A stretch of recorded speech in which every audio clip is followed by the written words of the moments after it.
ડેડિયાપાડાના લાડવા અને મોજરા ગામની વચ્ચે આવેલ નદી પર ગ્રામજનો દ્વારા જાતે શ્રમદાન કરી કાચો પુલ બનાવવા મજબૂર બન્યા છે।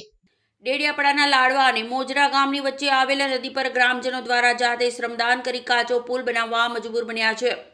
ડેડિયાપાડા તાલુકાના અંતરિયાળ વિસ્તારમાં આવેલા ગામડાઓ જેવા કે લાડવા, ફુલસર, કંજાલ, બેબાર, દુધર અને ગઢ જેવા ગામડાઓ આ નદી ઉપર પુલ ન હોવાથી ભારે હાલાકી ભોગવી રહ્યા છે।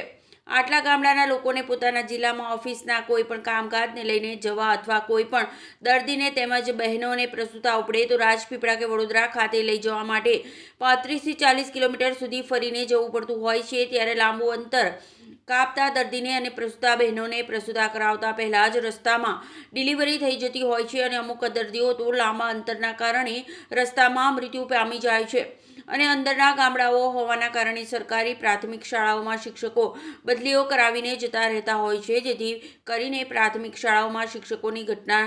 કારણે આદિવાસીઓના શિક્ષણ પર ગંભીર અસરો જોવા મળી રહી છે, જેના કારણે લાડવા તથા અન્ય ગામોમાં આઝાદીના આટલા વર્ષો પછી પણ સરકારી કચેરીઓમાં એક પણ વિદ્યાર્થી પટાવાળો સુદ્ધા બની શક્યો નથી। વધુમાં રાહદારીઓએ જણાવ્યું કે ક્યારેક અમારે સરકારી અમુક યોજનાઓથી પણ વંચિત રહેવું જવું પડતું હોય છે, કેમ કે સસ્તા અનાજની દુકાને જવા માટે ચોમાસામાં ઘોડાપુર નદી બંને કાંઠે વહેતી હોય છે, ત્યારે સામે કિનારે ગાજરગોટા ગામમાં સસ્તા અનાજની દુકાન આવેલી હોય છે, ત્યાં અમે જઈ શકતા નથી અને ચોમાસાના આવા કપરા સમયમાં લાંબુ અંતર કાપીને જવા માટે આર્થિક સગવડ ન હોવાથી મફત અનાજ લેવા જવા માટે મુશ્કેલ થઈ જાય છે। જેથી ગ્રામજનોના જણાવ્યા અનુસાર ગામના લોકો સસ્તા અનાજની દુકાને સરકારના મફત અનાજ માટે વંચિત રહી જાય છે અને દર વર્ષે અહીંના લોકોની દયનીય હાલત જોઈને કાબરી પઠાર ગ્રુપ ગ્રામ પંચાયતના સરપંચ દિવાનજીભાઈના અથાગ પ્રયત્નો થકી લાડવા ગામના ભાઈઓ અને બહેનોના શ્રમદાન થકી આ નદી ઉપર દર વર્ષની જેમ જ ચાલુ વર્ષે પણ કામચલાઉ પુલ બનાવવા